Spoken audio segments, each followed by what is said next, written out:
எல்லாருக்கும் நன்றி தெரிவித்துக் கொள்கிறேன். ஹல்லேலூயா. 6 மாசமா சொல்றேன். ஹல்லேலூயா சொன்னா சபையில் இருக்கிற எல்லாரும் சொல்லணும். நிறைய பேர் வேடிக்கை பார்த்து கொண்டிருக்கிறீர்கள். இன்றைக்கு கூட ஒரு சங்கீத பகுதி வாசித்தோம். நிறைய பேருக்கு தெரியாது. ஏன்னா இப்பதான் வந்தீங்க. Doctors, collectors, tahsildar. அந்த 84ஆம் சங்கீதம் 4ஆம் வசனத்தை வாசிங்களேன். உம்முடைய வீட்டிலே வாசமாய் இருக்கிறவர்கள் பாக்கியவான்கள். எப்பொழுதும் உம்மை துதித்துக் கொண்டிருப்பார்கள். எப்பொழுதும் வேடிக்கை பார்த்து கொண்டிருப்பார்களா, துதித்துக் கொண்டிருப்பார்களா? ஆலயத்துல வந்தது நமக்கு துதிப்பதற்கு. ஆனா நிறைய பேர் வேடிக்கை பார்க்கிறோம். எல்லாரும் ஏகோபித்து ஒரு மனமாய் தேவனை மகிமைப்படுத்துவோமா? ஹல்லேலூயா. கர்த்தர் நல்லவர், அவர் கிருபை என்றும் உள்ளது. கடந்த 6 மாதங்களாக உங்கள் மத்தியிலே ஊழியம் செய்யும்படியாய் நல்ல ஒரு அழைப்பையும் சந்தர்ப்பத்தையும் கொடுத்த சபை போதகருக்கும் சபையுடைய நிர்வாக குழுக்கும் வந்திருக்கிறவங்க எல்லாருக்கும் நான் இயேசுவின் நாமத்திலே என் நன்றியை தெரிவித்துக் கொள்கிறேன். கர்த்தர் நல்லவர், அவர் கிருபை என்றும் உள்ளது. இப்பொழுதுதான் இந்த வருஷத்தை துவைக்கிறோம் என்ற மாதிரி இருக்கிறது. அதற்குள்ள முடிக்கும் தருணத்தில் வந்துவிட்டோம். இது 50வது வாரம். இன்று 2 வாரங்கள் உண்டு. இந்த 50வது வாரத்திலும் வேத வசனத்தின் ஒத்தாசையோடு கூட, பரிசுத்த ஆவியின் ஒத்தாசையோடு கூட நம்மை இன்னும் ஒரு விசை நம்மை வசனத்துக்கு முன்பதாக நிறுத்தி நம்மை சீர்தூக்கி பார்த்து புதிய ஆண்டுக்குள் ஒரு புது சிருஷ்டியாய் பிரவேசிக்க தேவன் நமக்கு உதவி செய்வாராக. ஆமென், ஆமென். இன்றைக்கும் செய்திக்கு ஆதாரமாக லூக்கா எழுதின சுவிசேஷம் 15ஆம் அதிகாரம் 8, 9, 10 வசனங்களை வாசிக்க கேட்போம். லூக்கா. அன்றியும் ஒரு ஸ்திரீ 10 வெள்ளிக்காசை உடையவளாய் இருந்தா. 10 வெள்ளிக்காசை உடையவளாய் இருந்து அதில் ஒரு வெள்ளிக்காசு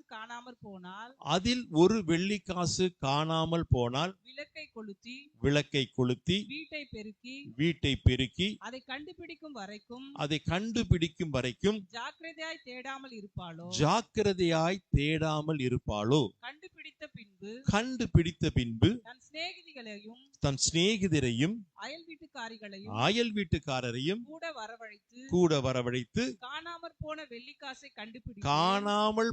வெள்ளிக்காசை கண்டுபிடித்தேன், என்னோடு கூட சந்தோஷப்படுங்கள் என்று என்பார் அல்லவா? அதுபோல மனம் திரும்புகிற ஒரு பாவியின் நிமித்தம் தேவனுடைய தூதருக்கு முன்பதாக சந்தோஷம் உண்டாயிருக்கிறது என்று உங்களுக்கு சொல்லுகிறேன் என்றார். எல்லாரும் தலைகளை தாழ்த்துவோம். சகோதரிகள் எல்லாரும் தலைகளை மூடுவோம். சபையார் எல்லாரும் கண்களை மூடி பேசுகிற பரிசுத்த ஆவியானவரை நோக்கி நாம் எல்லாரும் ஒருமித்து ஜெபிப்போம். ஆவியானவரே, 50வது வாரம் வந்திருக்கிற, கடந்த 49 வாரங்களும் எங்களோடு கூட பேசினீங்க. இந்த 50வது வாரமும் இன்னும் ஒரு விசை எங்களோடு பேசும். நாங்கள் சரி செய்ய வேண்டிய எங்கள் வாழ்க்கையை சரி செய்து கொண்டு புதிய ஆண்டுக்குள் ஒரு புது சிருஷ்டியாக, புது மனிதனாக, ஒரு பிரதிஷ்டையோடு கூட பிரவேசிக்க ஆவியானவர் உமது வசனத்தை கொண்டு எங்களுக்கு உதவி செய்யும் என்று சொல்லி எல்லாரும் ஜெபிக்கலாம். மகா இரக்கமும் கிருபையும் பரிசுத்தமுள்ள எங்கள் நல்ல பிதாவே, இயேசுவின் நாமத்திலே இந்த அருமையான காலை ஆராதனைக்காய் உமக்கு நன்றி செலுத்துகிறோம். இந்த வருஷத்தை துவங்கி இத்தனை வாரங்களும் உம்முடைய சமூகத்திலே வந்து நீர் பாராட்டின கிருபைகள், நன்மைகள், தயவுகள் எல்லாவற்றையும் நினைத்து உம்மை துதிக்கும்படியா நீர் கொடுத்த எல்லா ஆராதனைக்காக நன்றி செலுத்துகிறோம். இந்த ஆராதனையிலும் ஆவியானவர் சபையிலே பேசுவீராக. சபையின் தேவையையும் அமர்ந்திருக்கிற உமது பிள்ளைகளின் தேவைகளையும் அறிந்திருக்கிறார் ஆவியானவர். நீங்க பேசுங்க. உமது நாமம், உம்முடைய வசனம் இன்னும் ஒரு விசை மகிமைப்படட்டும். துதிகன மகிமை உமக்கே செலுத்தி ஜெபிக்கிறோம் எங்கள் ஜீவனுள்ள எங்கள் நல்ல பிதாவே. சபையார் எல்லாரும் சொல்லுவோம் ஆமேன், ஆமேன். இந்த சம்பவம் உங்களுக்கு எல்லாருக்கும் தெரியும். லூக்கா 15ஆம் அதிகாரமே 100 ஆடை வைத்திருந்த ஒரு மனிதன் ஒரு ஆடு காணாமல் போன போது அந்த 99 ஆடையும் விட்டு அந்த ஒரு ஆடை தேடி கண்டுபிடித்து வருகிறான். முதல் 7 வசனம் அந்த சம்பவம். 8லிருந்து 10, ஒரு ஸ்திரீ 10 வெள்ளிக்காசை உடையவளாய் இருந்து ஒரு காசு காணாமல் போன போது விளக்கை கொளுத்தி அதை ஜாக்கிரதையாக தேடி எடுத்தால் இது நிமித்தமாய் சந்தோஷம் உண்டாகிறது. 11லிருந்து கடைசி வரைக்கும், ஒரு தகப்பனுக்கு 2 குமாரன். ஒரு குமாரன் தகப்பனுடைய சொத்திலே பங்கு வாங்கி கொண்டு தூர தேசத்துல போய் எல்லாவற்றையும் அழித்து மனம் திரும்பி மறுபடியும் தகப்பனத்துல வருகிற சம்பவம் இந்த அதிகாரத்திலே உண்டு. இன்றைக்கு இந்த ஸ்திரீயுடைய காரியத்தை குறித்து நாம் தியானிக்க இருக்கிறோம். அந்நாட்களிலே யூத கலாச்சாரம், ஒரு பெண் திருமணத்திற்கு நிச்சயிக்கப்பட்டால் மணமகன் வீட்டிலே அந்த மகளிடத்தில் இந்த 10 வெள்ளிக்காசை கொடுப்பார்களாம். திருமணம் நடக்கிற வரைக்கும், திருமணத்திற்கு அன்று ஒரு சில ஸ்திரீகள் நெற்றியிலே அந்த 10 வெள்ளிக்காசை கட்டி கொண்டு வருவார்களாம். ஒரு சில ஸ்திரீகள் தங்கள் கைகளிலே அந்த 10 வெள்ளிக்காசை கட்டி கொண்டு வருவார்களாம். அவசியம் வரணும். இந்த பெண்ணுக்கும் அதே போல 10 வெள்ளிக்காசை கொடுத்திருக்கிறார்கள். ஒன்று காணாமல் போன உடனே விளக்கை கொடுத்துகிறாள், பெருக்குகிறாள், தேடுகிறாள். கண்டுபிடிச்சிட்டு அமைதியாய் உட்காரவில்லை.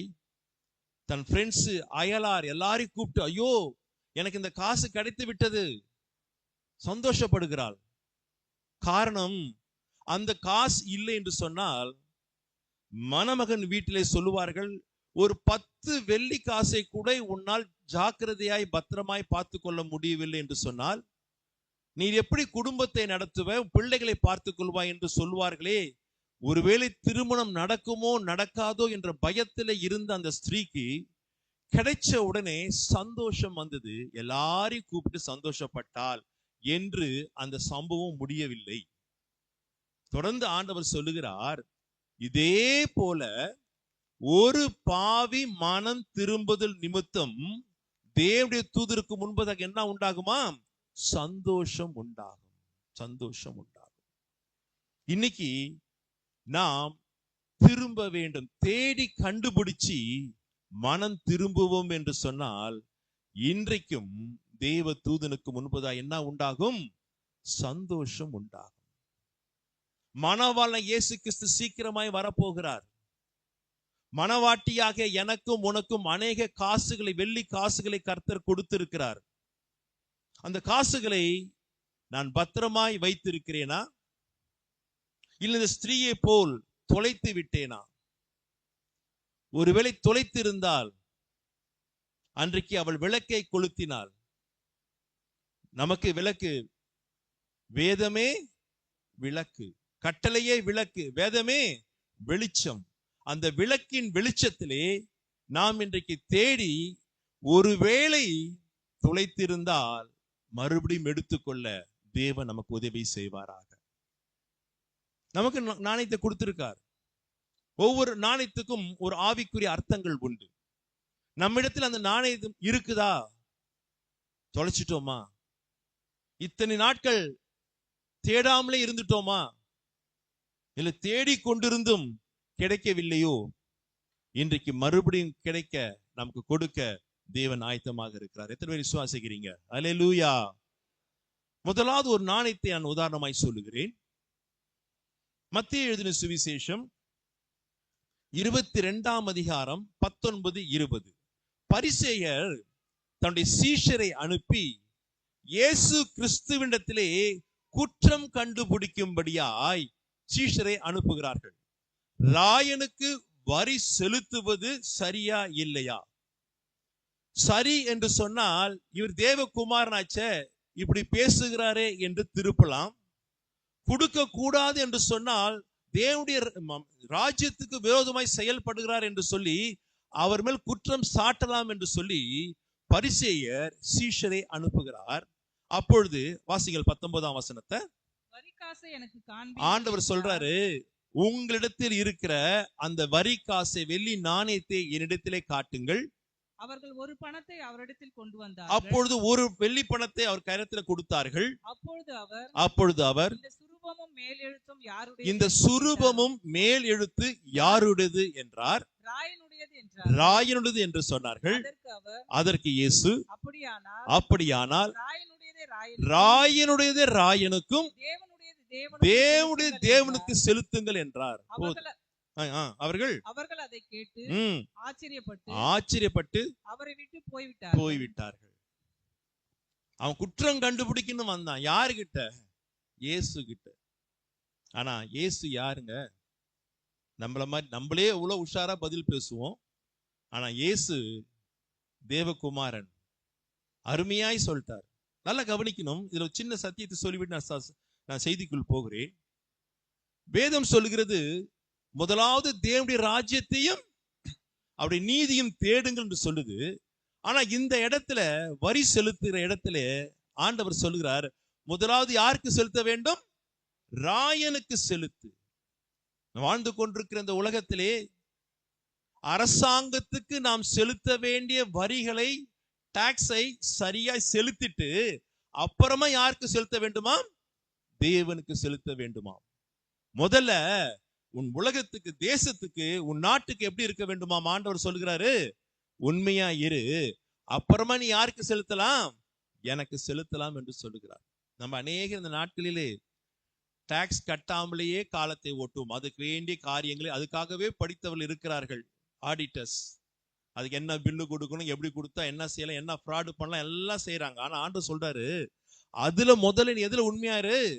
ராயனுக்கு, அரசாங்கத்துக்கு செலுத்த வேண்டிய வரி செலுத்துவதில் நீ முதல்ல எதுல உண்மையா இருக்கணும்? அதுல உண்மையாயிரு, அப்புறமா நீ எனக்கு செலுத்தலாம் என்று அவர் சொல்லுகிறார்.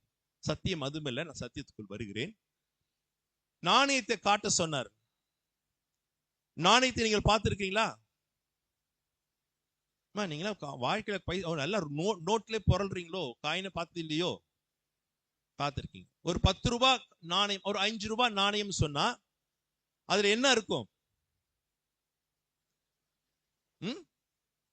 சத்தமா சொல்லுங்க. ஒரு பக்கம் வேல்யூ இருக்கும், இன்னொரு பக்கம் ஒரு இமேஜ் இருக்கும்.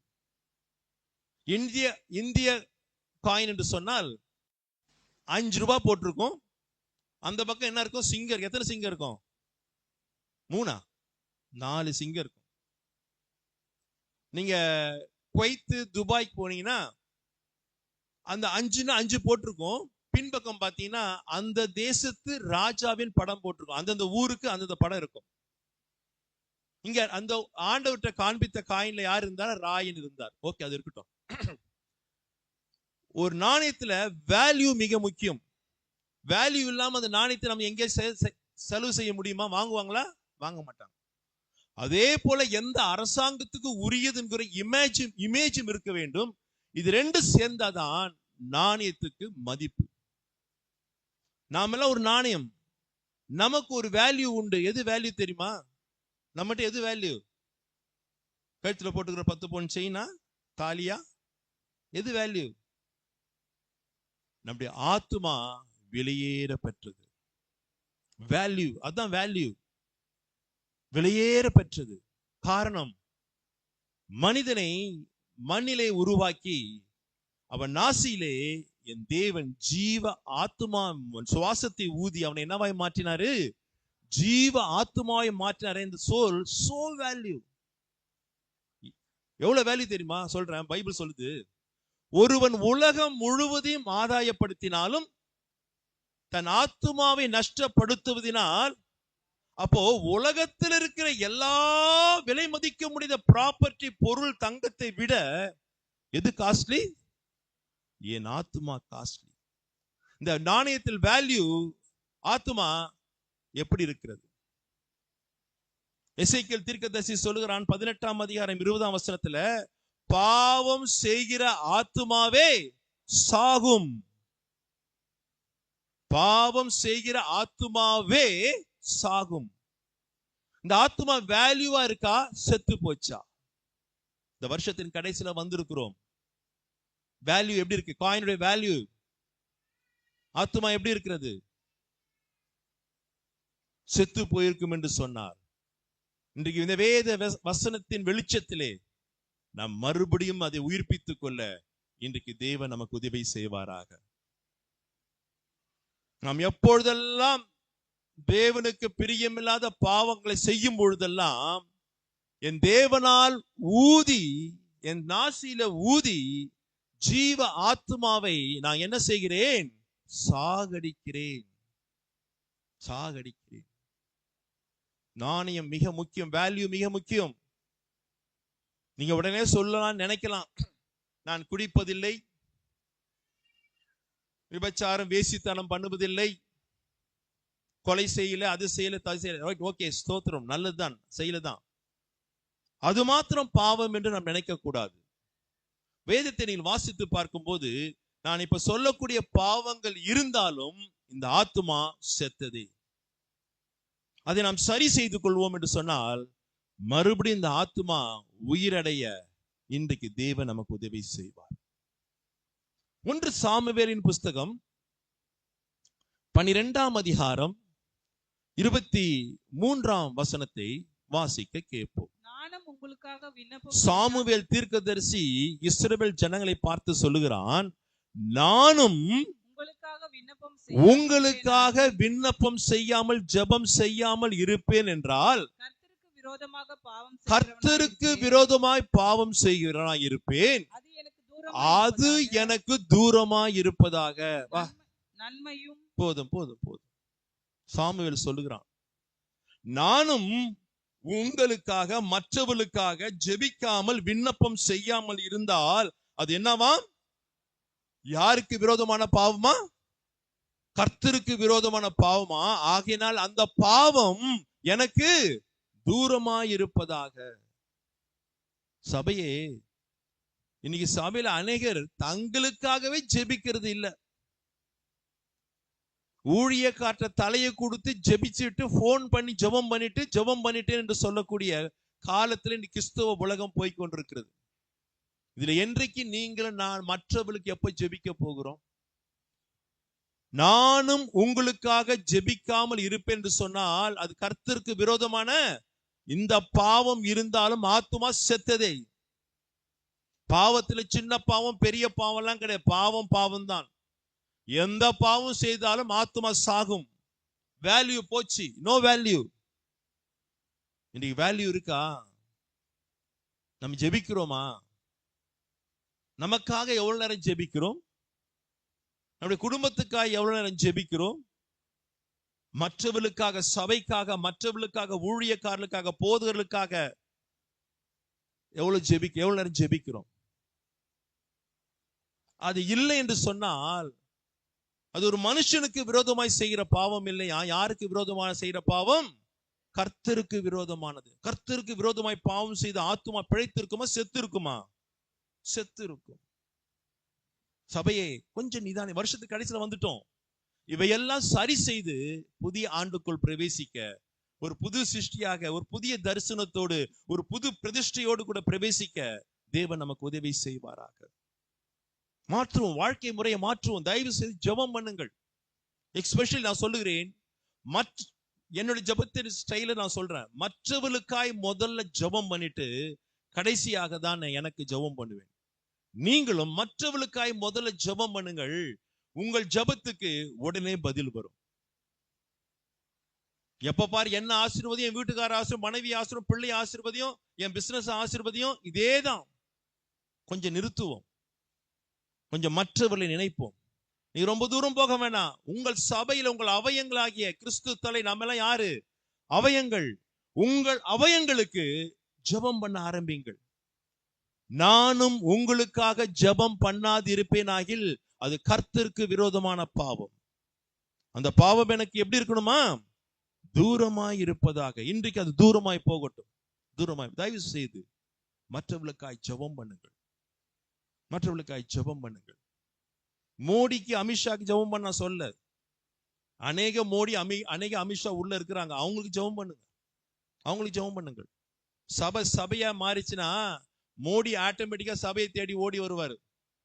அமித்ஷா தேடி ஓடி வருவாரு. அரசியலுக்காக ஜெபிக்கிறோம். அரசியலே உள்ளதானே நடக்குது. அரசியல்வாதி செய்யற காரியம் உள்ள நடக்குது. யாருக்கு ஜெபிக்கணும்? அப்போ சபைக்கு ஜெபிக்கணும். தயவுசெய்து ஜெபம் பண்ணுங்க. அப்படி செய்யலன்னு சொன்னால் அது எப்படி இருக்குதா? பாவமா இருக்கிறது. இரண்டாவது ஒரு பாவம். 1 சாமுவேலின் புஸ்தகம் 3ஆம் அதிகாரம் 13ஆம் வசனத்தை வாசிக்க கேட்போம். அவன் குமாரர் தங்கள் மேல் ஏலி ஆசாருடைய குமாரர்கள் தங்கள் மேல் வரும் சாபத்தை வர பண்ணுகிறதை அவன் அறிந்திருந்தும், தகப்பனாகிய ஏலி ஊழியக்காரன் ஏலி அறிந்திருந்தும் அவர்களை அடக்காமல் போன பாவத்தின் நிமித்தம். போதும் போதும் போதும். இது என்ன பாவம்? ஏலி ஆசாரியன் குடிக்கல, 1க்கு 2 3 பொண்டாட்டி வைத்துக் கொள்ளவில்லை, ஊழியத்துல வர காணிக்கையை கொள்ளையடிச்சு வீடு வாங்கல, வீட கட்டல. அவன் என்ன பாவம் செய்தானா? தங்கள் பிள்ளைகள் தவறு செய்வதை அறிந்திருந்தும் அவளை அடக்காமல், திருத்தாமல், அவளை கண்ட்ரோல் பண்ணாமல் விட்டு போனது தேவனுடைய பார்வைக்கு எப்படி இருக்குதா? பாவமா இருக்கிறது. பாவமா இருக்கிறது. பெற்றார்களை, உங்கள் பிள்ளைகளை எப்படி வளர்க்கிறீங்க? என்ன சொல்லி கொடுத்து வளர்க்கிறீங்க? உங்கள் பிள்ளைகள் தவறு செய்யும் போது என்ன கண்டித்து திருத்துகிறீர்கள்? அப்படி திருத்திருந்தா சபையில என்னைக்கோ எழுப்புதல் வந்திருக்குங்க. திருத்துறதுக்கு ஏன் தெரியுமா? திருத்த முடியல. காரணம், தாய் தகப்பனே பிள்ளைகளுக்கு முன்மாதிரியாய் எக்ஸாம்பிளா இருக்க வேண்டியவர்கள் இல்லாத நிமித்தமாய் திருத்த முடியல. திருத்த முடியல. நம்ம பெற்றார்கள் ஜெபிக்கிறது இல்ல, வேதம் வாசிக்கிறது இல்ல, தேவனுக்கு பயப்படுறது கிடையாது, சபைக்கு நேரத்துக்கு வருது கிடையாது. பிள்ளைகள் எப்படி இருப்பார்கள்? அப்படிதான் இருப்பார்கள். முன் ஏர் எப்படி போதோ அப்படிதான் பின் ஏறு வரும். கண்டிக்க முடியாது. அடுத்த கேள்வி கேட்பாங்க, நீ ஜெபம் பண்ணியா? நீ இன்னைக்கு பைபிள் வாசியா? நீ என்ன பண்ற எனக்கு தெரியாதா? முடியல, முடியல. இதுவும் தேவனுடைய பார்வையில் எப்படி இருக்குதா? பாவமா இருக்கிறது. தயவு செய்து பிள்ளைகளை, பெற்றார்கள் முன்மாதிரியாய் வாழ்ந்து அவள் செய்கிற தப்பை திருத்துவது தான் பெற்றோரின் கடமை. இன்னைக்கு பெற்றார்கள் பிள்ளைகளிடத்திலே அன்பு செலுத்தவில்லை, செல்லம் கொடுத்து கெடுக்கிறார்கள். அன்பு அடிக்கும், கண்டிக்கும், திருத்தும். செல்லம் அதெல்லாம் செய்யவே செய்யாது. கேடு கெட்டு போனாலும் ஒண்ணும் செய்யாது. கெடுத்து குட்டிச்சவரா ஆக்குறதே அநேக பெற்றோர்கள். அன்பு செலுத்துங்கள். அன்பு இருந்தால் கண்டிக்கும். தன் பெரம்பை கையால் ஆடாதவன் பகைக்கிறான். பெரும்பு எடுக்கிற வேண்டியதை எடுக்கணும். யாரா இருந்தாலும் சரி, கண்டிக்கிற விஷயத்துல சரியா இருந்தால் பிள்ளைகள் சரியா இருப்பார்கள். இனி கண்டிப்பு இல்ல, கண்டிப்பு இல்ல. அதுவும் தேவனுடைய பார்வையில் பாவம். தயவு செய்து பெற்றார்கள் உங்கள் பிள்ளைகளை, எஸ்பெஷலி நான் சொல்லுவேன், சிறு வயதிலிருந்தே சரியாய் வளர்க்க கற்றுக்கொள்ளுங்கள். 5 வளையாதது நோ சான்ஸ். 50க்கு போக வேணாம், 10லயே வளையாது, 10லயே வளையாது. சபைக்கு வந்தா எங்க உட்காரணும், எப்படி உட்காரணும், சபைக்கு எப்படி வரணும், பெண் பிள்ளைகள் எப்படி வரணும், அதெல்லாம் சிறு வயசுலேருந்தே பெற்றார்கள் சொல்லி கொடுக்கணும். அநேக பெற்றார்கள் தங்கள் பிள்ளைகளை சண்டே ஸ்கூலுக்கு அனுப்ப மாட்டாங்க. பார்த்திருக்கீங்களா? பக்கத்திலே உட்கார வச்சுப்பாங்க. அவங்களும் சரியா வளர்க்க மாட்டாங்க. சண்டே ஸ்கூல்ல நல்ல வசனத்தை சொல்லி பிள்ளைகளை வளர்க்கிற டீச்சர்ட்டையும் பிள்ளை என்ன செய்ய மாட்டாங்க? அனுப்ப மாட்டாங்க. கேட்டா அவனுக்கு பிடிக்கல பிரதர். நான் கேட்கிறேன், அவனுக்கு ஸ்கூல் போறது பிடிக்கல தெரியுமா? எந்த பிள்ளையாவது யூகேஜி போகும்போது பையத்துக்கு மாட்டு நான் போறேன் போதா, கதற கதற அழ கொண்டு போய் ஸ்கூல்ல தொப்புன்னு போட்டு வர தெரியுது இல்ல? கதற கதற அழு வாந்தி எடுக்குது குழந்தை விட்டு கணக்கு. ஏன்? என் புள்ள படிச்சு நல்ல ஆளா வரட்டும், அதுக்கு கொண்டு போய் விட தெரிஞ்ச பெற்றாருக்கு சண்டே ஸ்கூல்ல சபையில கொண்டு போய் விட தெரியல. Are you parents? நல்லா சொல்றேன், உங்க பிள்ளைகளுக்கு சிறு வயதிலிருந்தே வசனத்தை விதைப்பதற்கு விதைப்பதற்கு இடம் கொடுங்கள். நானும் நீங்களும் ஃபெயிலியர் ஆனா கூட உள்ள இருக்கிற வசனம் நேர்வழியாய் நடத்தும், நேர்வழியாய் நடத்தும். பெற்றார்களே, உங்கள் பிள்ளைகளை கண்டிச்சு திருத்தி வழங்க, அது பாவம் இல்லாத ஒரு வாழ்க்கை. மூன்றாவது யூதாவின் நிருபம் 11ஆம் வசனத்தை வாசிங்கள்.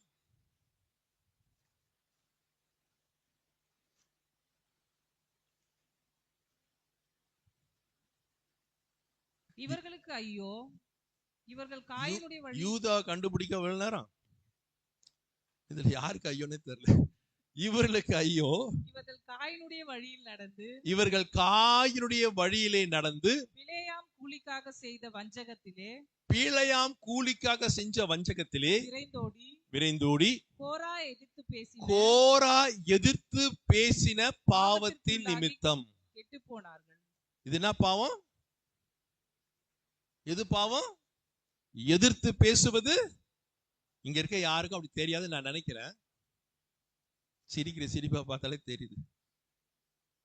அப்படியே பெற்றார், வாலிப பிள்ளைங்களா உட்கார்ந்துருக்கீங்களா, அப்படியே பெற்றார்கள் உங்களை கண்டித்து திருத்த முயற்சித்தால், வாலிப பிள்ளைகள் உடனே என்ன சொல்லுவாங்க? உன் வேலைய நீ பார், எனக்கு எல்லாம் தெரியும், வாய மூடு, சும்மா தொண சொன்னதே சொல்லிட்டு இருக்காத. இந்த எதிர்த்து பேசுவது என்னவா? கணவன் ஒரு வார்த்தை சொல்லும்போது மனைவி 8 வார்த்தை பேசி எதிர்த்து பேசுறாங்க, அதுக்கு பேர் என்னவா? பாவம். மனைவி பேசி எதிர்த்து பேசணும் பாவம் தான், பிள்ளைகள் எதிர்த்து பேசணும் பாவம் தான். சபையார் எல்லாரும் சேர்ந்து ஊழியக்காரனுக்கு பாஸ்டருக்கு விரோதமா எழுந்து பேசுறோம் பாத்தீங்களா, எதிர்த்து பேசுறோம் பாத்தீங்களா, அதுவும் பாவம் தான். எதிர்த்து பேசுவது பாவங்க. எதிர்த்து பேசு. இன்னைக்கு எல்லாம் ஒரு வார்த்தை சொன்னா 9 வார்த்தை எதிர்த்து பேசுகிறார்கள். இடம் பொருள் ஏவெல்லாம் கிடையாது, எனக்கு தான் எல்லாம் தெரியும். நான் சமீபத்தில் ஒரு வீடியோ வந்துச்சு எனக்கு வாட்ஸ்அப்ல, டிவில, அது என்ன டிவின்னு தெரியல, ஒரு டிவில மீடியால ஒரு டிவி ப்ரோக்ராம் சொன்னா எப்படி கோடிக்கணக்கான மக்கள் பார்ப்பாங்க. அதுல ஒரு வாலிப பொண்ணு உட்கார்ந்து இருக்கிறா, அவளுக்கு மிஞ்சி போனா 22 வயசு தான் ஜாஸ்தி. ஆப்போசிட் சைடுல அவங்க அப்பா உட்கார்ந்து இருக்காரு, டிவில பேசுறா. நான் அப்படியே பார்த்தேன், டிவிலையும் இப்படி பேசுறான்னு வீட்டுல எப்படி பேசுவா? நீ ஒண்ணு எனக்கு மாப்பிள்ளை பார்க்க வேண்டிய அவசியம் இல்ல, எனக்கு பார்த்துக்க எனக்கு தெரியும். எதுல பேசுறா? டிவில. நீ ஒண்ணு எனக்கு பார்க்க வேண்டிய அவசியம் இல்ல, எனக்கு எல்லாம் நான் பார்த்துக்கிறேன், நீ பேசாம இருந்தா போதும். அவ்வளவுதான் வந்துச்சு எனக்கு சின்ன வீடியோ. என்ன சம்பவம் எதுன்னு தெரியாது. ஒரு மீடியால கோடிக்கணக்கான மக்கள் பார்க்கிற நிகழ்ச்சியிலேயே நீ இவ்வளவு எதிர்த்து பேசுவேன்னு சொன்னா வீட்டுல எப்படி இருப்ப? நாளைக்கு அவனை கல்யாணம் பண்ணவன் செத்தான். இது எவனா பார்த்தாலும் சத்தியமா அவளை எவனும் பண்ண மாட்டான். இதுல நான் பண்ணி எவன் பண்ணுவான்? இந்த வாய்க்கு ஒருத்தனும் பண்ண மாட்டான். பண்ணானா அவன் சோழி முடிஞ்சது. எல்லாம் எதிர்த்து பேசுதுங்க, எல்லாத்துக்கும் எதிர்த்து பேசுறோம். அதுவும் தேவனுடைய பார்வையில பாவம் தான். நான் எப்போது சொல்லுவேன், விசேஷமாய் வாலிப பிள்ளைகளே, நீ என்ன படிச்சிருந்தாலும் சரி, நீங்க டெல்லிக்கே கலெக்டரா இருந்தாலும் சரி, உன் வீட்டுல நீ உங்க அம்மா அப்பாவுக்கு மகன் என்பதை மனதில் வைத்துக் கொள்ளுங்கள். அவங்களுக்கு படிப்பு இல்லாம இருக்கலாம், அவங்க வயசுக்கும் அவங்களுடைய அனுபவத்துக்கும் நீ சரியாய் கீழ்ப்படிந்து மரியாதை நடந்தினா உன்னை கர்த்தர் இன்னும் உயர்த்த வல்லவராக இருக்கிறார். ஏதோ 4 இங்கிலீஷ் தெரிஞ்சிருச்சு நீ வாய்க்கு வந்து இப்படி பேசுறதுனால உன் தலையிலேயே நீ மண்ணை வாரி போட்டுக் கொள்ளுகிறாய் என்பதை மனதிலே வைத்துக்கொள். எதிர்த்து பேசுவது பாவம், தயவு செய்து அதை விட்டு விடுங்கள். இந்த புதிய ஆண்டுக்குள் போவதற்குள்ளாக இதெல்லாம் நாம் சரி செய்து கொள்வோம். நிறைய இருக்கு பைபிள்ல. யாக்கோபு எழுதின நிருபம் 4ஆம் அதிகாரம் 17ஆம் வசனத்தை வாசிங்கள். நன்மை செய்யத்தக்க திராணி இருந்தும் அது செய்யாமல் போனால் எதுங்க பாவம்? நன்மை செய்யத்தக்க திராணி இருக்கும் பொழுது அதை செய்யாம நாம் விட்டுட்டோம் சொன்னா அதுக்கு பேர் என்னவா? பாவம். பாவம். நம்மளுக்கு எவ்வளோ சந்தர்ப்பங்கள் உண்டு மற்றவர்களுக்கு நன்மை செய்வதற்கு. ஆனா நாம் செய்யாமலே, கண்டும் காணாமலேயே, பார்த்தும் பார்க்காமலேயே நாம் அவ்வளவாய் நழுவி போகிறது தேவனுடைய பார்வைக்கு எப்படி இருக்குதா? பாவமாய் இருக்கிறது. பாவமாய் இருக்கிறது. கடைசி ஒன்னை சொல்லி நான் முடிக்கிறேன். உபாகமத்தின் புஸ்தகம் 23ஆம் அதிகாரம் 21ஆம் வசனத்தை வாசிங்கள். நீ உன் தேவனாகிய கர்த்தருக்கு பொருத்தனை பண்ணியிருந்தால் அதை செலுத்த தாமதம் நீ செய்யாதே. உன் தேவனாகிய கர்த்தருக்கு பொருத்தனை பண்ணியிருந்தால் அதை செலுத்த தாமதம் செய்யாதே. உன் தேவனாகிய கர்த்தர் அதை நிச்சயமாய் உன் கையில் கேட்பார். நிச்சயமாய் உன் கையிலே கேட்பார். அது உனக்கு பாவமாகும். அது உங்களுக்கு பாவப்பா. இது பாவம். பொருத்தனை செய்து அதை செய்யாமல் போவது தேவனுடைய பார்வைக்கு எப்படி இருக்குதா? பாவமாய் இருக்கு. 23ஆம் வருஷம் டிசம்பர் மாதம் 31ஆம் தேதி நைட்டு யாரெல்லாம் என்னென்ன பொருத்தனை பண்ணீங்களோ எனக்கு தெரியாது. எல்லாம் பண்ணும். இந்த 31 பண்ணுவீங்க. இது வருஷம் ஒரு நடக்கிற சம்பவம் தான். இத்தனை வருஷம் எத்தனை பொருத்தனை பண்ணிருக்கிறோம். சரி, இந்த 23ஆம் வருஷம் 31ஆம் தேதி நைட்டு பண்ண பொருத்தனையில இதோ இந்த டிசம்பர் 24, 31 வரப்போதே நாம் எவ்வளவு நிறைவேற்றி இருக்கிறோம், எவ்வளவு நிறைவேற்றவில்லை. உங்களுக்கு சாய்ஸ் விட்டு நீங்களே யோசிங்க. நான் யாரும் எதுவும் சொல்லல. நீங்களே யோசிங்க. என்னென்னலாம் சொன்னோம், எப்படியெல்லாம் பொருத்தனை பண்ணோம், இன்னைக்கு நிலவரம் என்ன? அந்த பொருத்தனையில் நம்முடைய நிலைமை என்ன, நிலவரம் என்ன, எங்க இருக்கிறோம்? ஃபுல்ஃபில் பண்ணிருக்கிறோமா? நான் பணம் கொடுக்கறத பத்தி பேசலைங்க. பணத்தை தூக்கி ஓர வைங்க. நான் பணம் ஒரு பேச கிடையாது. நான் அதை பத்தியே பேசல. அது ஒரு ஓரமா இருக்கட்டும். ஜெபிப்பேன். நான் அதிகாலையில எந்திரிப்பேன். ஒரு நாளைக்கு இத்தனை அதிகாரம் வாசிப்பேன். ஆலயத்துக்கு குறித்த நேரத்துக்கு முன்னால வருவேன். இதெல்லாம் பண்ணீங்களா எனக்கு தெரியல. பண்ணுவாங்க, சில பேர் பண்ணுவாங்க. நீங்க பண்ணீங்களா? அதெல்லாம் பண்ணலன்னு தெரியல. மூஞ்ச பார்த்தா பண்ண மாதிரி தெரியல எனக்கு. என்ன ஒரு மாதிரியா பாக்குறீங்க. இதெல்லாம் பண்ணுவாங்க. இத பண்ணதுல நான் என்ன நிறைவேற்றி இருக்கிறோம், எவ்வளவு நிறைவேற்றிருக்கிறோம்? அப்படி நிறைவேற்றவில்லை என்று சொன்னால் நிச்சயமாய் கர்த்தர் அது என்ன கேட்பாரா? கணக்கு கேட்பார். அது உனக்கு என்னவாய் மாறுமா? பாவமாய் மாறுமா? விளையாட்டு இல்லைங்க. இந்த டிசம்பர் 31 நைட் இருக்குது. மறுபடியும் இதே காரியம் பண்ண போறீங்க. கொஞ்சம் நிறுத்தி நிதானிச்சு செஞ்சீங்க, பண்ணீங்கன்னா அதை செய்யுங்கள். கர்த்தர் உங்களை ஆசீர்வதிப்பார். இதெல்லாம் என் ஆத்துமாவை என்ன செய்கிறது? சாகடிக்கிறது. பாவம் செய்கிற ஆத்துமாவே, பாவத்தின் சம்பளம் தெரியும். இந்த பாவங்களை எல்லாம் நான் குடிக்கல. சோத்திரம். தம் அடிப்பேன், அப்பப்ப தம் அடிப்பேன். அதுவும் பாவம் தான். அதுவும் பாவம் தான். எல்லாம் பாவம் தான். நான் சொல்றேன், பாவத்துக்கு சைஸ் கிடையாது. எல்லாம் பாவம் தான். ஜெபிக்காமல் இருப்பதும் பாவம் தான். எதிர்த்து பேசுவதும் பாவம் தான். பிள்ளைகள் கண்ட்ரோல் பண்ணாமல் வளர்க்கிறதும் பாவம் தான். நன்மை செய்யத்தக்க திராணி இருந்து செய்யாமல் இருப்பதும் பாவம் தான். இது பெரிய லிஸ்ட். நான் சும்மா 4-5 சொல்றேன். நீங்க பைபிள் படிங்க, உங்களுக்கு தெரியும். பொருத்தனை செய்து நிறைவேற்றாமல் இருப்பதும் பாவம் தான். தயவு செய்து இவையெல்லாம் நாம் சரி செய்வோம். இந்த ஆத்துமா பிழைக்க கர்த்தர் உதவி செய்வார். இப்போ ஆத்துமா காயினுக்கு இன்னொரு பக்கம் என்ன இருக்கு? இமேஜ், சாயல். நமக்கு ஒரு சாயல் இருக்குங்க. என்ன சாயல்? தேவ சாயல். தேவன் தமது ரூபத்தின்படியும் தமது சாயலின்படியும் நம்ம என்ன செய்தாரு? சிருஷ்டித்திருக்கார். Value is so value is அவர் சோல். ஆத்மா விலையேறப்பட்டது. இந்த நாணயத்தின் மறுபக்கம் என்ன இருக்கு தெரியுமா? Image. That is also so important. தேவ சாயல். தேவனுக்கு என்ன, நம்ம தேவனுக்கு என்ன சாயல்? விசேஷமா என்ன சாயல் அவருக்கு? உலகத்துல எங்க அப்பா சொல்லுவார், கோயில காலட்சேபத்துல 3333 கோடி தேவர் அப்போ சொல்லுவார். ஆனா இப்போ பன்னி குட்டி போட்ட மாதிரி அது குட்டி போட்டு 6666 கோடி மாறிடுச்சு. ஏன்னா அந்த காலத்துல நான் பார்க்காத பாவாடாம ஜாக்கெட்டாம தாவாணியாம இப்ப நிறைய புதுசு புதுசா மூக்குத்தியாம நிறைய வந்துட்டே இருக்கு. புது புதுசா நிறைய. அப்பெல்லாம் கும்பிடவே பார்த்தல கேட்டது கிடையாது. இப்ப நிறைய புதுசு புதுசா குட்டி போட்டுனே வருது. அது எத்தனை குட்டி போட்டு எத்தனை அம்மன் வந்தாலும் சரிங்க, என்னுடைய தேவ சாயலாகிய பரிசுத்தத்துக்கு ஒருவரும் நிக்க முடியாதுங்க. நல்ல காரியங்களை தட்டுவோம். பரிசுத்த சாயலுக்கு ஒரே ஒரு தேவன் உலகத்துல உண்டு என்றால் நாம் ஆராதிக்கிறோம். அந்த சாயலை தான் நமக்கும் தேவன் கொடுத்து இருக்கிறார். அந்த இமேஜ் இருக்கா? வேல்யூ இருக்கா? ஆத்துமா செத்து இருக்கா, பிழைத்திருக்கா? வேல்யூ இருக்கா? சாயல் இருக்கா?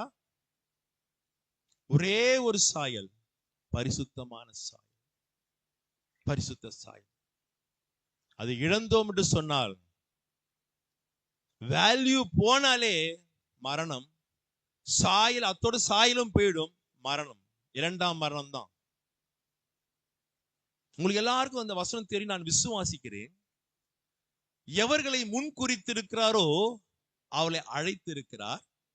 எவர்களை அழைத்திருக்கிறாரோ அவரை நீதிமானாய் மாற்றிருக்கிறார். எவரை நீதிமானாய் மாற்றிருக்கிறாரோ அவரை மகிமைப்படுத்த. இந்த வசனம் எல்லாருக்கும் தெரியும். எதற்காய் என்னை முன் குறித்தார்? எதற்காய் உங்களை முன் குறித்தார்? சொல்லுங்க, எதற்காய்? ஒரே ஒரு காரணம் தாங்க, ஒரே ஒரு காரணம். ரோமருக்கு எழுதின நிருபம் 8ஆம் அதிகாரம் 29ஆம் வசனத்தை வாசிங்கள். ரோமர் 8:21.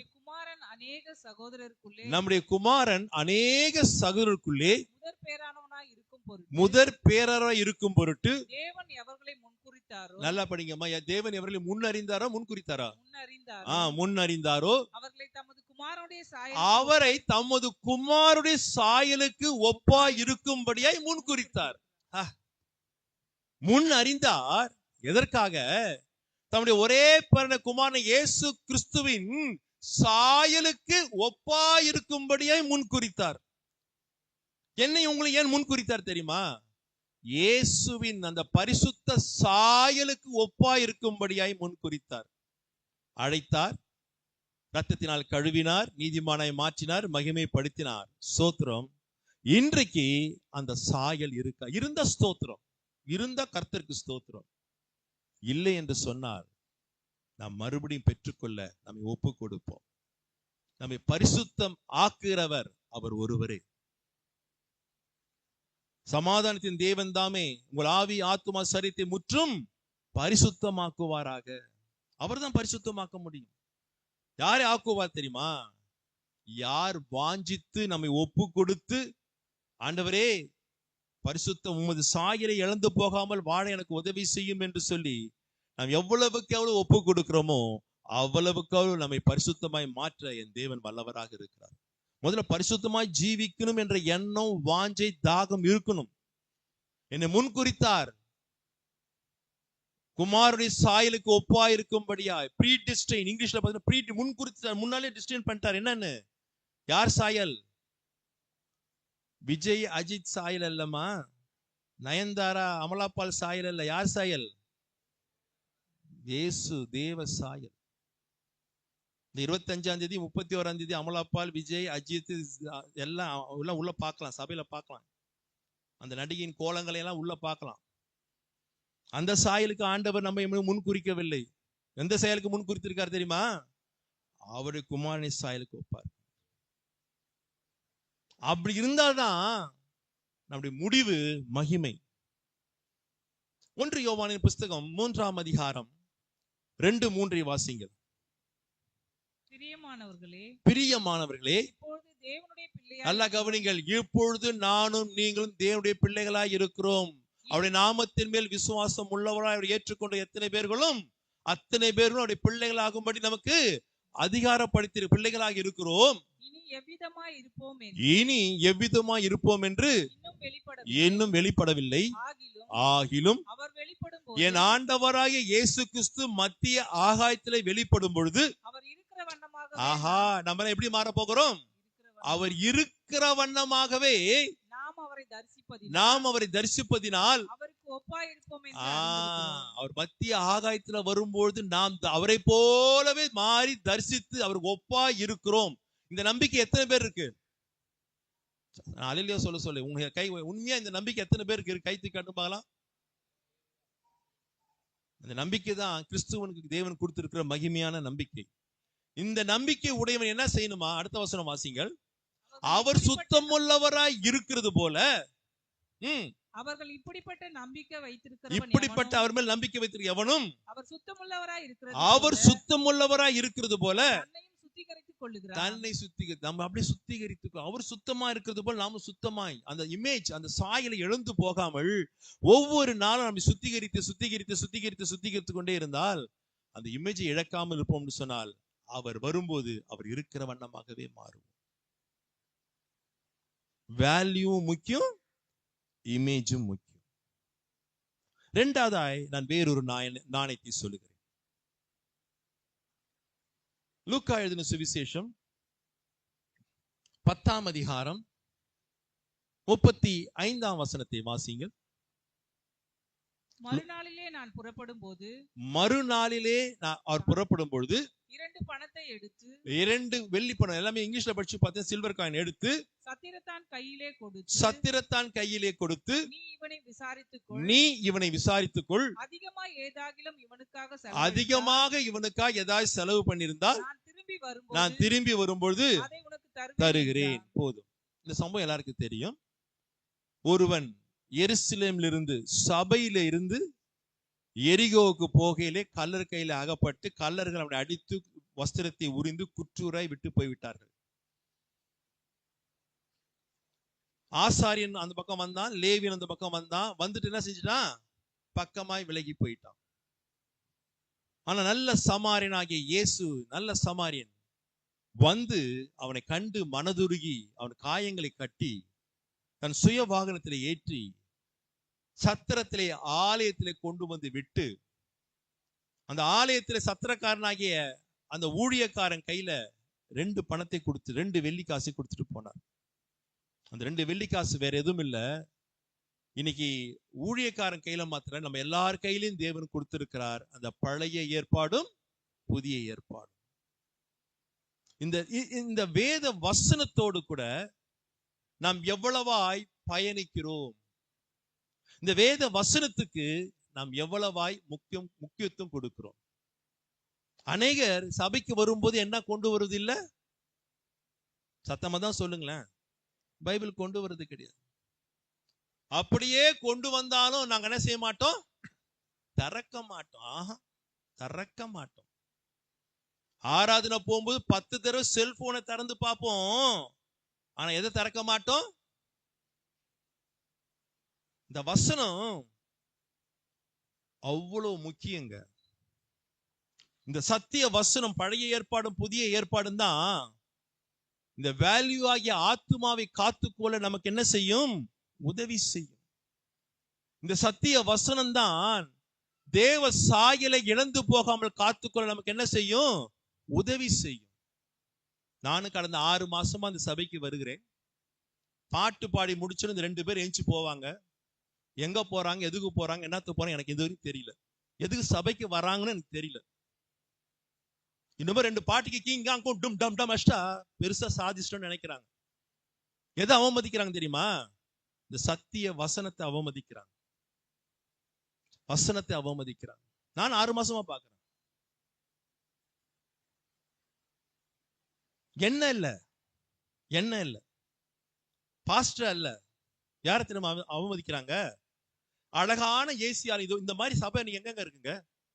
போய் பாருங்க, கிராமத்துக்குலாம் போய் பாருங்க. நான் ஒரு சபைக்கு போறேன், பாட்டு பாட கை ஒருத்தா கை மேல அந்த ஓலை இடிக்குது, அப்படி பார்த்தா மேல ஆகாயம் தெரியுது. குடிசை பனைமரத்தை ரெண்டா பொளந்து குறுக்குல, அதுக்குள்ள ஒரு 40-50 ஜனங்க அவ்வளவு கைத்தட்டி தேவனை ஆராதிக்கிறார்கள். அவ்வளவு தேவனுக்கு அவ்வளவா உற்சாகமே பாடுகிறார்கள். உங்களுக்கு என்ன அருமையான சபையை கர்த்தர் கொடுத்திருக்கிறார், உங்களால் உள்ள உட்கார முடியல. இப்படி உட்காரதுக்கு தயவு செய்து அடுத்த முறை வாசிக்க விடாதீங்க. கமிட்டி என்ன செய்யணும் எனக்கு தெரியல. இப்படி தேவனை அவமதிக்கணும், மறுபடியும் மிஷின்ல இன்ஸ்ட்ருமெண்ட்ல உட்கார கூடாதுங்க. நான் தான் உட்கார விட மாட்டேன். இது சபை. இங்க பிரசங்கம் பண்றது சும்மா பேப்பர், தினத்தந்தி பேப்பர் பேசல, சத்திய வசனம் பேசுறோம். பைபிள் அவமதிக்கிறவர்கள் சத்திய வசனத்தை அவமதிக்கிறார்கள். இந்த 2 வெள்ளிக்காசுங்க இயேசு ஒரு முறை சொன்னார். மத்தேயு எழுதின சுவிசேஷம் 13ஆம் அதிகாரம் 52ஆம் வசனத்தை வாசிங்க. மத்தேயு 13:52.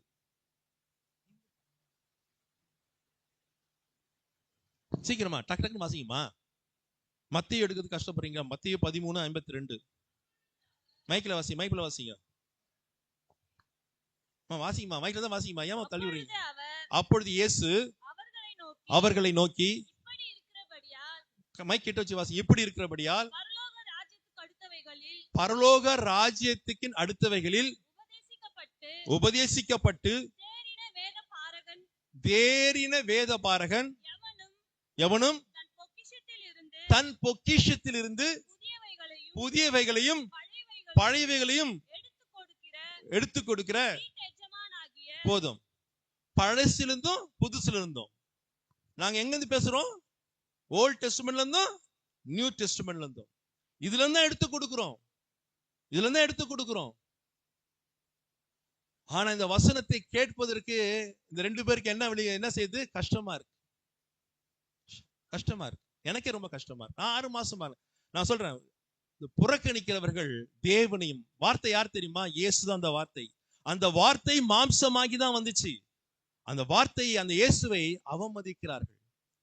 இவங்கெல்லாம் எந்த பரலோகத்துக்கு போவாங்க எனக்கு தெரியல. தயவு செய்துங்க இந்த வசனத்தை தினமும் என்ன செய்யணும்? வாசிக்கணும். டெய்லி வாசிக்கணும். ஒவ்வொரு நாளும் வாசிக்கணும். நான் மூச்சு இருக்கிற வரைக்கும் இந்த வசனத்தை டெய்லி என்ன செய்யணும்? வாசிக்கணும். புரியுதா? எனக்கு நான் இன்னைக்கும் வாசிக்கிறேங்க, எனக்கு இன்னும் நிறைய காரியம் புரியல. I don't least bother. புரியலன்னா கவலைப்படாதீங்க, படிங்க. படிக்க படிக்க படிக்க தேவன் புரிய வைக்க வல்லவராக இருக்கிறார். படிக்கிறது மாத்திரமல்ல, நீங்க ஒரு அதிகாரம் வாசித்தாலும் சரி, இரவும் பகலும் வேதத்தை தியானிக்கிற மனுஷன் அந்த ஒரு அதிகாரத்தை நீ மைண்ட்ல கொண்டு வா. என்ன வாசிச்சோம், என்ன ஆண்டவர் சொல்றார், எனக்கு என்ன சொல்றார், இந்த வசனத்துல என்ன, நீ அப்படியே மைண்ட்ல கொண்டு வந்து தியானிக்க ஆவியானவர் உன்னோடு பேசுவார். சில பேருக்கு இங்க அமர்ந்திருக்கிற அநேகருக்கு வாசிக்கிற அனுபவம் உண்டு, ஆனா தியானிக்கிற அனுபவம் குறைவு. இன்னும் அடுத்த அனுபவம் என்ன தெரியுங்களா? இயேசுவே சொல்றார். யோவான் எழுதின சுவிசேஷம் 5ஆம் அதிகாரம் 39ஆம் வசனத்தை வாசிங்கள். வேத வசனங்களை ஆராய்ந்து பாருங்கள், அவை வாசிங்கம்மா. யோவான் வாக்கியங்களை ஆராய்ந்து பாருங்கள், அவைகளால் உங்களுக்கு நித்திய ஜீவன் ஒன்று எழுதியிருக்கிறதே எண்ணுகிறீர்களே, என்னை குறித்து சாட்சி கொடுக்கிறவைகளும் அவைகளே. 3வது என்ன செய்யணுமா? வேத வசனத்தை ஆராயணும், ரிசர்ச் பண்ணணும்.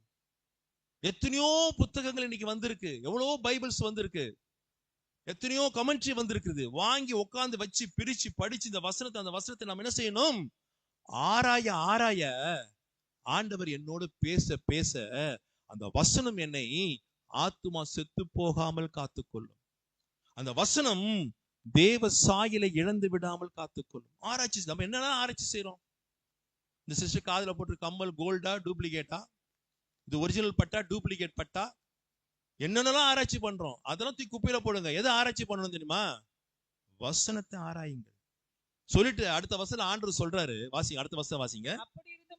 நல்ல கவனிங்கள். அப்படி இருந்தும் உங்களுக்கு நித்திய ஜீவன் உண்டாகும்படி என்னிடத்தில் வர உங்களுக்கு என்ன இல்ல? மனதில்லை. எவ்வளவு வருத்தம், எவ்வளவு வருத்தம்.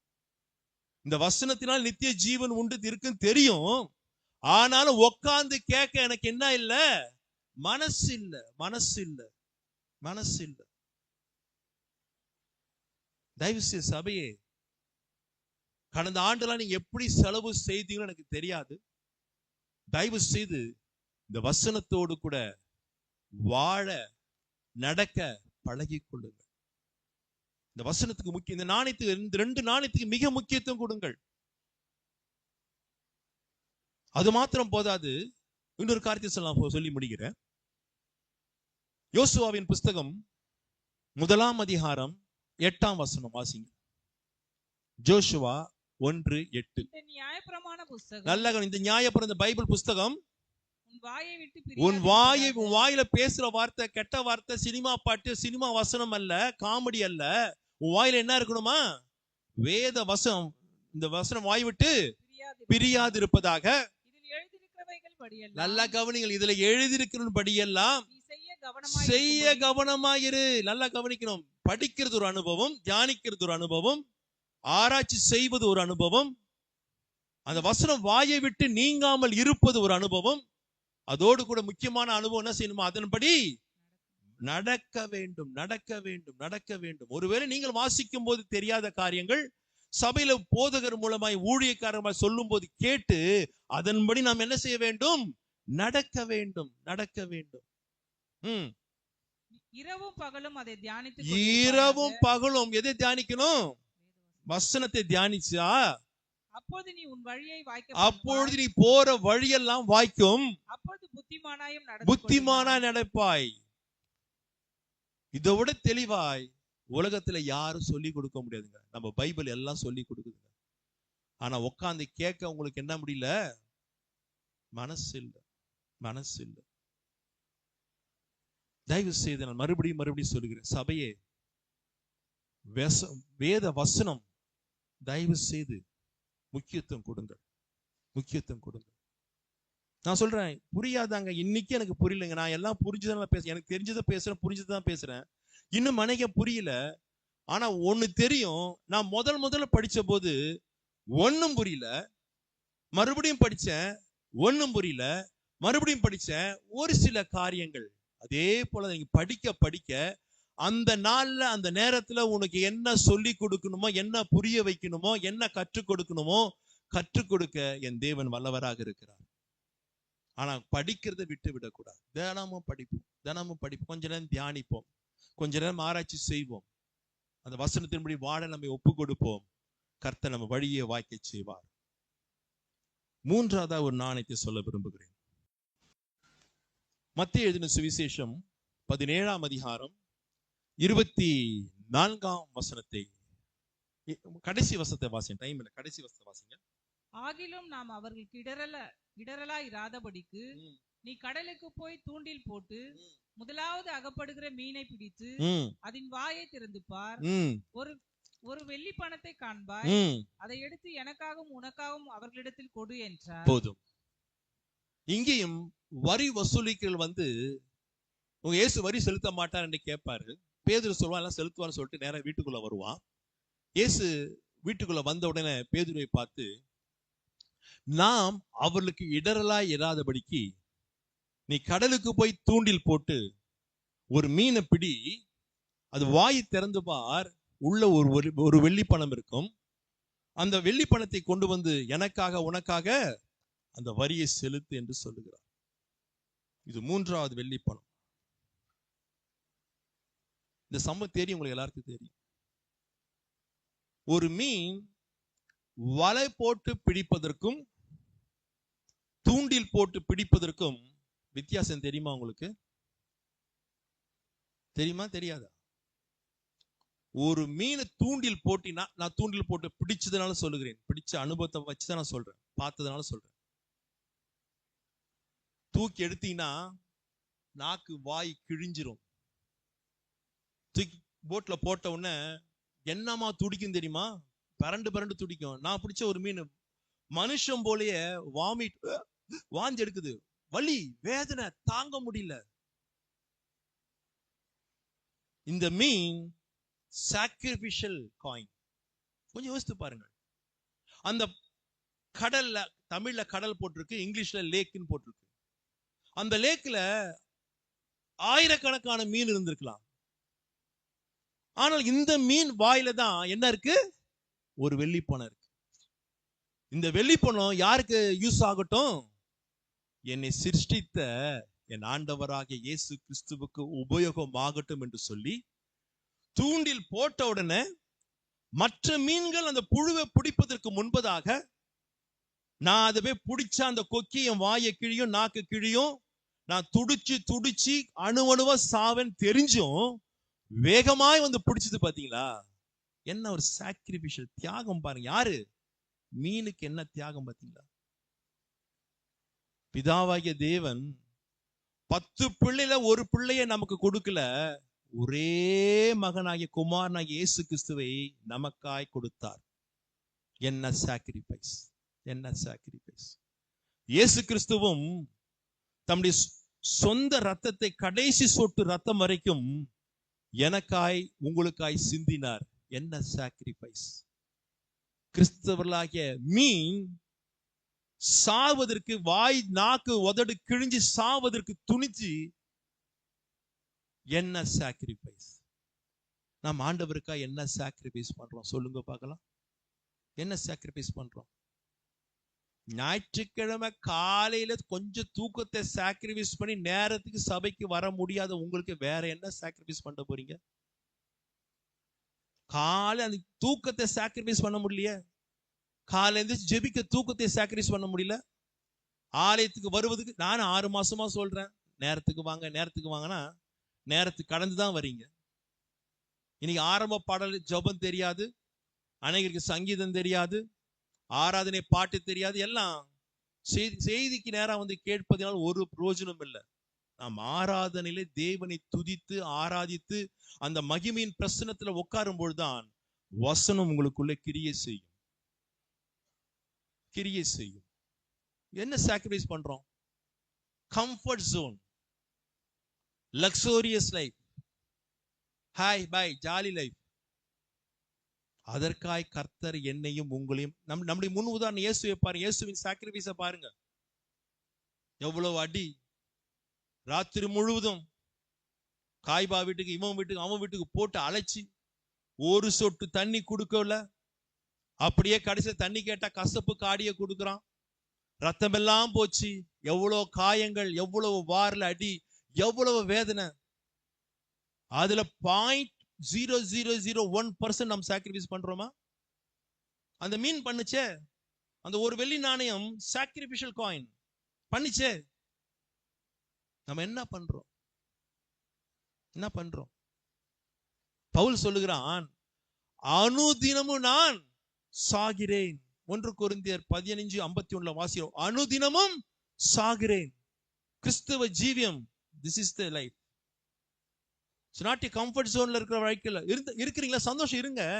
ஆனா பாடுகள் வழியாதான், அநேக உபத்திரத்தின் வழியாதான் நாம் அங்கே போக முடியும்.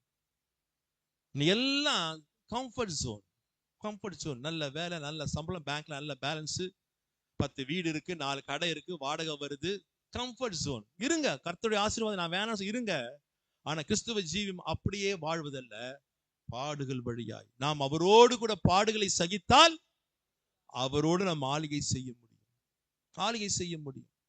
இன்னைக்கு ஒரு சாக்ரிஃபைஸ் கிடையாது, ஒண்ணும் கிடையாது. நான் ஒன்னே ஃபண்டமெண்டல் தான் சொல்றேன். தூக்கத்தை சாக்ரிஃபைஸ் பண்ண முடியல.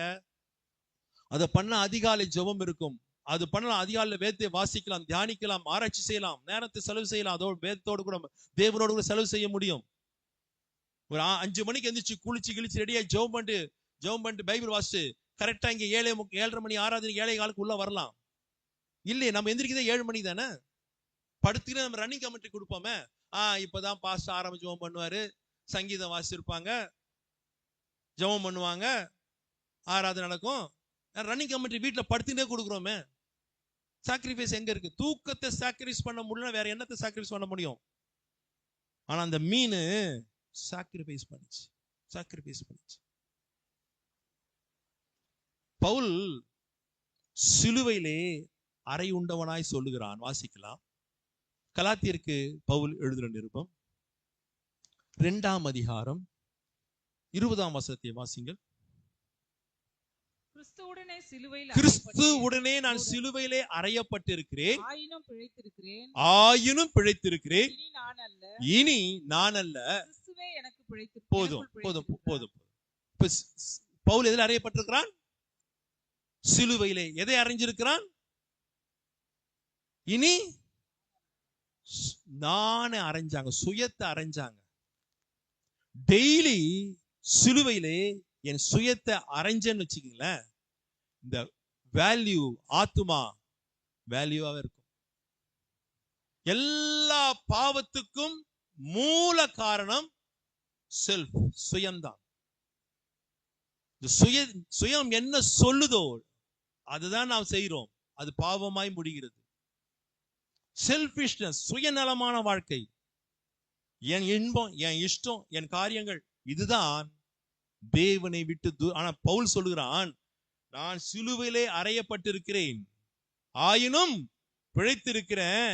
இனி நான் அல்ல. இனி நான் கிடையாது, என் சுயம் கிடையாது. சில பேர நான் தான், நான் இல்லைன்னா சபை இல்லை, நான் நினைச்சேன்னா பாஸ்டர் தூக்கி அடிச்சிருவேன், நான் நினைச்சேன்னா இதை பண்ணிடுவேன், நான் வைக்கிறதா சட்டம், நான் அதை அரைஞ்சாதான் குடும்பமும் வாழ்க்கையும் சபையும் ஊழியமும் ஆசீர்வாதமாக. இரண்டாவது அவன் அறைகிறான். 5:24 சொல்லுகிறான், ஆசை இச்சைகளை வாசிக்குமா, டக்குன்னு வாசிக்குமா, டைம் வேஸ்ட் பண்ணாதீங்க. வீண் புகழ்ச்சியை விரும்பாமலும் ஒருவரை ஒருவர் கோபமூட்டாமலும் ஒருவர் மேல் ஒருவர் பொறாமை கொள்ளாமலும் இருக்க கடவோம். நான் என்ன சொன்னீங்கன்னா வாசிங்க, எனக்கு டவுட்டா இருக்குது. 5:24 கிறிஸ்து அதான் கரெக்டா சொன்னேன், நீங்க என்ன வாசிங்க, வாசி, மைக்ல வாசிங்க. கிறிஸ்துவுடையவர்கள் தங்கள் மாம்சத்தையும் ஆசை இச்சைகளையும் சிலுவையில் அறைந்திருக்கிறார்கள். நாம் ஆவியினாலே பிழைத்திருக்கிறோம். போதும் போதும். இப்ப எதை அறைஞ்சிருக்கிறான்? மாம்சத்தையும் இச்சைகளையும் ஆசைகளையும் சிலுவையில அறைஞ்சான். ஒவ்வொரு நாள் அறையணுங்க. இன்னைக்கு ஒரு நாள் இச்சை எழும்பிடுச்சு, அரைஞ்சிட்டா நாளைக்கு வராதுன்னு நினைக்காதீங்க, நாளைக்கு வரும். நாளைக்கு இந்த மாம்சம் கிரியை செய்யும், நாளைக்கு ஒரு ஆசை வரும். இவை எல்லாவற்றையும் அனுதினமும் நான் சாகிறேன் என்று பவுல் சொல்லி அனுதினமும் அரைஞ்சான். 6ஆம் அதிகாரம் வீட்டுல 14 வீட்டுல வாசி பாருங்க. உலகத்துக்காக சிலுவையில தன்னை என்ன செஞ்சான்? அறைய. உலகமும் நம்மை தேவனை விட்டு தூரப்படுத்து. இது ஒவ்வொரு நாளும் நம்முடைய வாழ்க்கையிலே அரைஞ்சி அதை சாகடிச்சு இந்த ஆத்துமா சாகாமல் தேவ சாயலை எழாமல் வேத வசனத்தோட பிரயாணித்து ஆண்டவருக்காக ஒரு தியாகமுள்ள வாழ்க்கை வாழ்ந்து வெற்றியோடு ஓட்டத்தை முடிக்க கர்த்தர் நமக்கு உதவி செய்வாராக. அப்படி வாழ்ந்ததுனால்தான் பவுல் சொல்லுகிறான், நல்ல போராட்டத்தை போராடினேன், ஓட்டத்தை முடித்தேன், விசுவாசத்தை காத்துக்கொண்டேன், இது முதல் நீதியின் கிரீடம் எனக்காக வைக்கப்பட்டிருக்குது. ஷுவர், நிச்சயம். ஏன்? நான் அனுதினமும் சாவறேன். சாக்ரிஃபிஷியல் லைஃப், சாக்ரிஃபிஷியல் வாழ்க்கையை படிச்சு பாருங்க. எவ்வளவு அடி, எவ்வளவு நிர்வாணம், எவ்வளவு பட்டினி, எவ்வளவு சேதங்கள், படிச்சு பாருங்க. அந்த ஒரு சின்ன மீனுக்கு இருக்கக்கூடிய சாக்ரிஃபிஷியல் லைஃப் நமக்கு இருக்கா? கிறிஸ்துவ ஜீவியம், மறுபடியும் சொல்லுகிறேன், பாடுகள் நிறைந்த ஜீவியம் கிறிஸ்துவ ஜீவியம். கடைசியா ஒரே ஒரு காரியத்தை சொல்லி முடிச்சு, நேரம் ஓடிக்கிட்டே இருக்குது. நீங்க வரும்போது நேரம் பார்க்க மாட்டீங்க, நான் முடிக்கும் போது நேரம் பார்ப்பீங்க, பாஸ்டர்ட்ட கம்ப்ளைண்ட் பண்ணுவீங்க, பண்ணுங்க, நோ ப்ராப்ளம். யாராவது கம்ப்ளைண்ட் பண்ணதை என்கிட்ட வாங்க, நான் சொல்றேன். நீங்க எத்தனை மணிக்கு வந்தீங்க நான் சொல்றேன், அந்த டைம்ல இருந்து அந்த டைம் கணக்கு போட்டு பார்த்துக்கலாம். என்கிட்ட வந்து கேளுங்க, டைம் நான் பேசுறேன். கடைசி ஒரு காரியத்தை சொல்லி முடிக்கிறேன். மத்திய எழுதின சுவிசேஷம் 20ஆம் அதிகாரம் 2ஆம் வசனத்தை மாத்திரம் சீக்கிரமா வாசிக்குமா, டைம் வேஸ்ட் பண்ணாதீங்க. வேலையாட்களுக்கு நாள் ஒன்றுக்கு ஒரு பணம் கூலி பேசி அவரை தன் திராட்சை தோட்டத்துக்கு அனுப்பினான். போதும். இது இந்த காணயம், இந்த silver coin, the coin of ministry, ஊழியம். நாம் எல்லாரும் திராட்சை தோட்டத்திலே உடன் வேலைக்காரர்கள், ஊழியக்காரர்கள். நீங்க ஊழியக்காரர் சொன்ன உடனே அங்கிருந்து நேரா பாஸ்டரை கை காட்டுவீங்க, என்ன கை காட்டுவீங்க, இல்ல இங்க ஊழியம் செய்யற வேற வேதாகம சகோதரியை கை காட்டுவீங்க. சில பேர் ஊழியம் அவங்க கை அவங்க தான் இல்லைங்க. இங்க அமர்ந்திருக்கிற அத்தனை பேரும் ஊழியக்காரர்கள் தான். சத்தம் வருதா பத்தியா? ஆமேன் வருதா பத்தியா? உங்களுக்கு அத்தனை பேருக்கும் காஞ்சிபுரம் பட்டுப்பட கிறிஸ்துமஸ் கொடுப்போம்னா அத்தனை பேர் ஆமேன் நாளிலே கத்திருப்பீங்க. ஆனா அத்தனை பேரும் ஊழியக்காரர் சொன்னா வாயில தப்பித்த விட ஆமேன் வர மாட்டேங்குது. நீங்களே என்னத்து ஊழியக்காரர்? நான் சொன்னதுக்கு வசனம் அப்படிதான் சொல்லுது. லேவி ராகமத்தின் புஸ்தகம் 25ஆம் அதிகாரம் கடைசி வசனத்தை வாசிங்கள். 55ஆம் வசனத்தை வாசிங்கள். லேவி ராகமம் 25:50. நல்ல கவனிங்கள். மறுபடியும் வாசிக்குமா? இஸ்ரவேல் புத்திரர் என் ஊழியக்காரர். இஸ்ரவேல் புத்திரர் என் ஊழியக்காரர். நம்மளாம் யாரு சொல்லுங்க? இஸ்ரவேலை ஆசீர்வதிப்பதே. அப்ப மொத்தம் இந்த வசனம் யாருக்கு?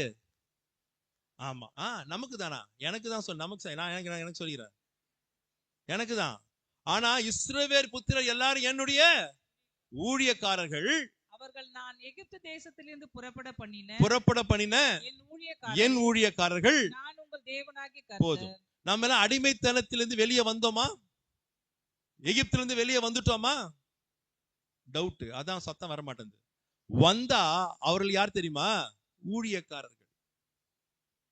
பாவத்தின் அடிமைத்தனத்தை விட்டு வெளியே வந்தவன் ஊழியக்காரன். ஆவிக்குரிய இஸ்ரவேலுக்கு நாம் எல்லாரும் யாரு? அவருடைய ஊழியக்காரர்.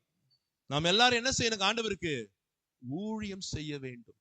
ஊழியம் செய்ய வேண்டும். செய்றோமா? என்ன செஞ்சிருக்கோம்? அந்த நாணயம் இருக்கா? தொலைஞ்சு போச்சு. ஒரு காலத்துல செஞ்சோம் பிரதர், ஆனா இப்போ அந்த நாணயம் தொலைந்து விட்டதோ? நான் வேதத்துல ஒரு வசனம் வாசிக்கும் போது உண்மையிலே நான் சிரிச்சேன். காமெடியா இருக்கும், ஆனா அதுல சில அர்த்தங்கள் உண்டு. ஓசியாவின் புஸ்தகம் 12ஆம் அதிகாரம் 12ஆம் வசனத்தை வாசிங்கள். ஓசியா 12:12.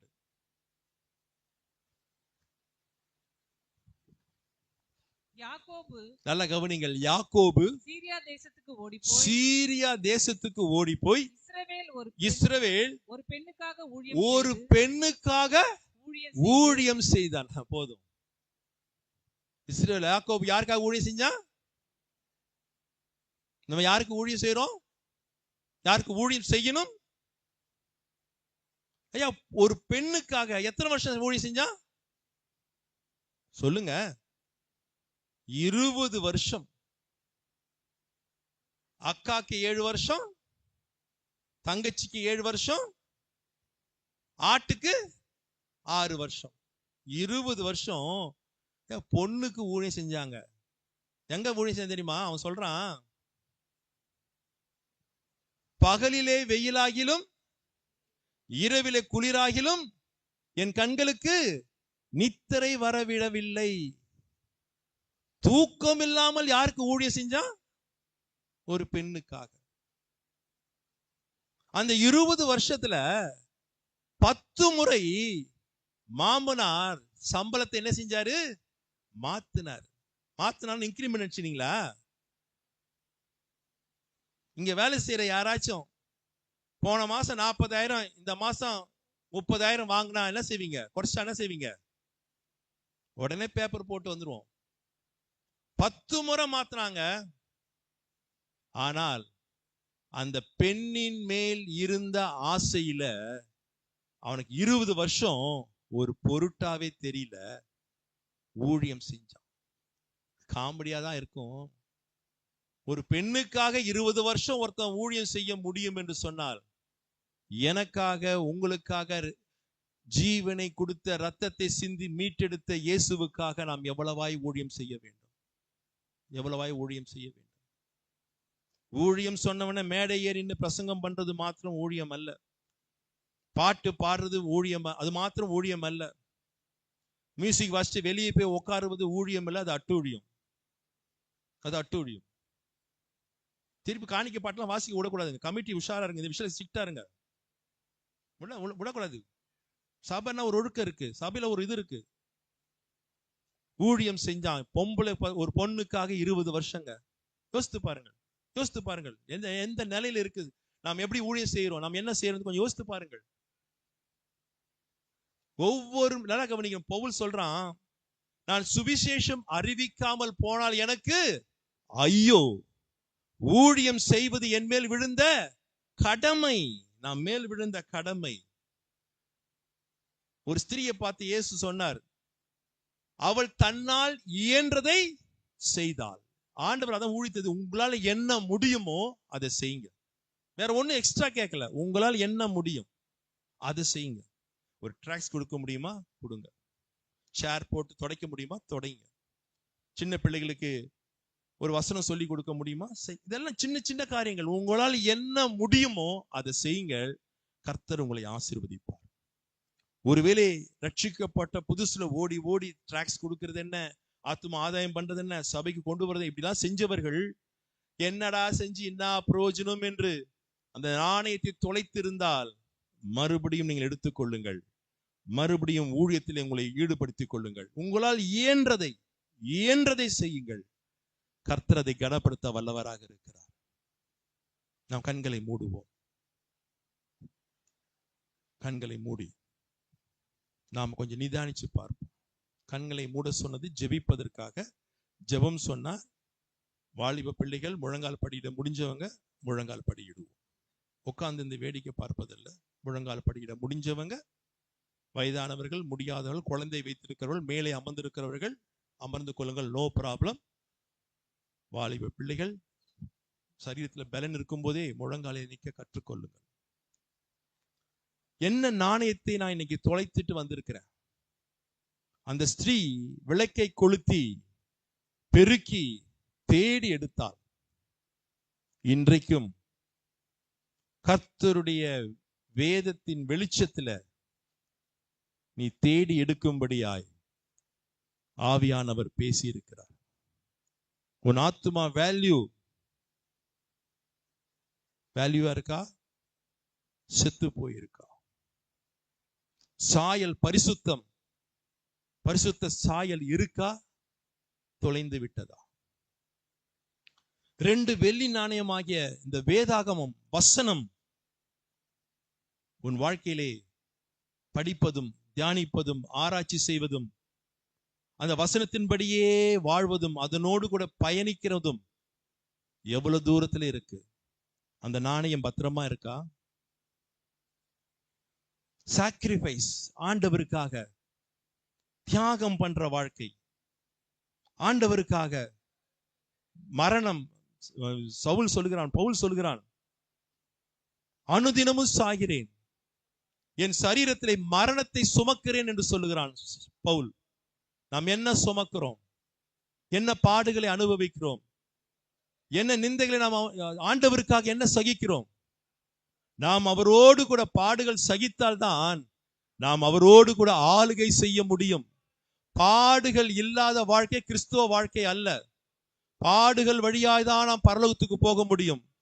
பாடுகள் வழியாதான் நாம் நித்தியத்துக்குள் பிரவேசிக்க முடியும்.